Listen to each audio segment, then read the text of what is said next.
नमस्कार दोस्तों, आज हम एक ऐसे स्पेसक्राफ्ट के बारे में बात करेंगे जो स्पेस में बिना मास के ट्रैवल कर सकता है। ये है जीरो मास स्पेसक्राफ्ट। आज हम जानेंगे कि ये कैसे काम करेगा और सबसे ज़रूरी बात, ये स्पेसक्राफ्ट अपनी डेस्टिनेशन पे कैसे रुकेगा। तो चलिए एक्सप्लोर करते हैं इस साइंस को।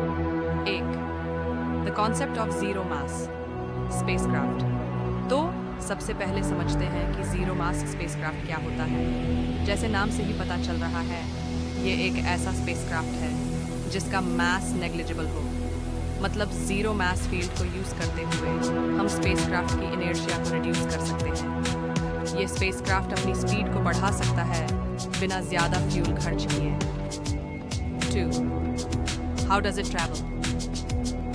स्पेसक्राफ्ट ट्रैवल करने के लिए हम इसमें एक एडवांस्ड प्रोपल्शन सिस्टम यूज़ करेंगे जो ज़ीरो मास फील्ड के साथ काम करेगा। जब स्पेसक्राफ्ट के आसपास ये फील्ड एक्टिव होती है तो स्पेसक्राफ्ट अपना मास ऑलमोस्ट ज़ीरो कर लेता है।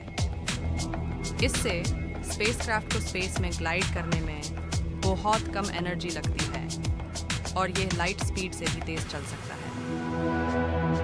3. Overcoming the speed of light barrier. अब ये क्वेश्चन आता है कि क्या ये स्पेसक्राफ्ट सच में लाइट स्पीड से तेज चल सकता है? जी हाँ, जीरो मास के कॉन्सेप्ट से ये मुमकिन हो सकता है। हिग्स फील्ड को मॉडिफाई करके हम स्पेसक्राफ्ट का मास ऑलमोस्ट ज़ीरो कर सकते हैं, जिससे वो ट्रेडिशनल स्पीड लिमिट्स को तोड़ के फास्टर देन लाइट ट्रैवल कर सकता है। 4. Reaching the destination. How do we stop the spacecraft? अब एक ज़रूरी सवाल है, जब हम स्पेसक्राफ्ट को डेस्टिनेशन पे पहुंचें तो हम इसे कैसे रोकेंगे? जब स्पेसक्राफ्ट ज़ीरो मास फील्ड में ट्रैवल करता है तो वहाँ स्पीड कंट्रोल करना थोड़ा ट्रिकी हो सकता है। तो जब स्पेसक्राफ्ट को रुकना हो, हमें ज़ीरो मास फील्ड को डीएक्टिवेट या मॉड्यूलेट करना पड़ेगा, जिससे स्पेसक्राफ्ट का मास वापस आएगा और वो नॉर्मल ब्रेकिंग सिस्टम को यूज़ कर सकता है। 5. The braking system. जैसे हम अपने कार को रोकने के लिए ब्रेक यूज़ करते हैं, वैसे ही स्पेसक्राफ्ट को रोकने के लिए हम रिवर्स थ्रस्टर्स और हिग्स फील्ड को ग्रेजुअली मॉड्यूलेट करेंगे। इससे स्पेसक्राफ्ट अपनी स्पीड को सेफली कम कर सकेगा बिना किसी सडन स्ट्रेस के। The science behind zero mass field generation. अब बात करते हैं कि जीरो मास फील्ड को जनरेट कैसे किया जा सकता है।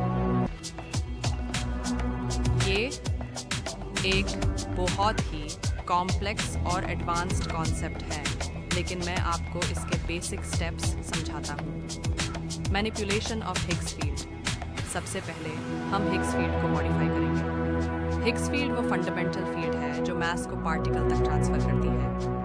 अगर हम इस फील्ड को कंट्रोल कर सकें तो हम स्पेसक्राफ्ट का मास रिड्यूस कर सकते हैं। Use of high energy magnetic fields. Zero mass field को क्रिएट करने के लिए हाई एनर्जी मैग्नेटिक फील्ड्स का यूज़ होगा। ये फील्ड स्पेसक्राफ्ट के आसपास मास को ज़ीरो कर देंगे। Energy field control.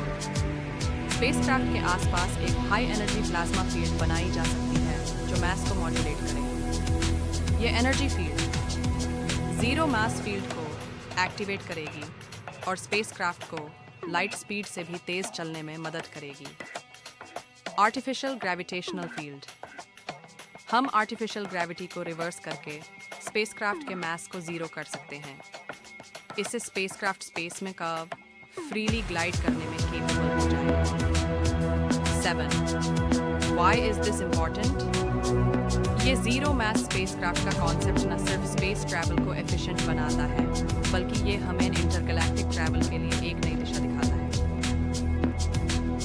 अगर ये टेक्नोलॉजी आती है तो हम कुछ ही घंटों में दूसरे गैलेक्सीज तक पहुंच सकते हैं।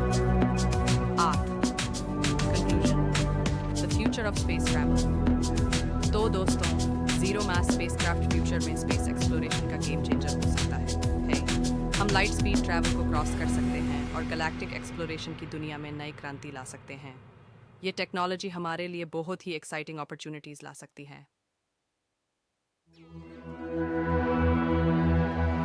Call to action CTA।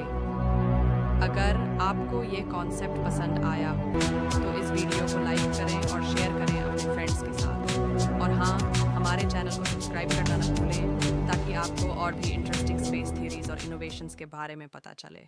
अगले वीडियो तक कीप एक्सप्लोरिंग द अननोन।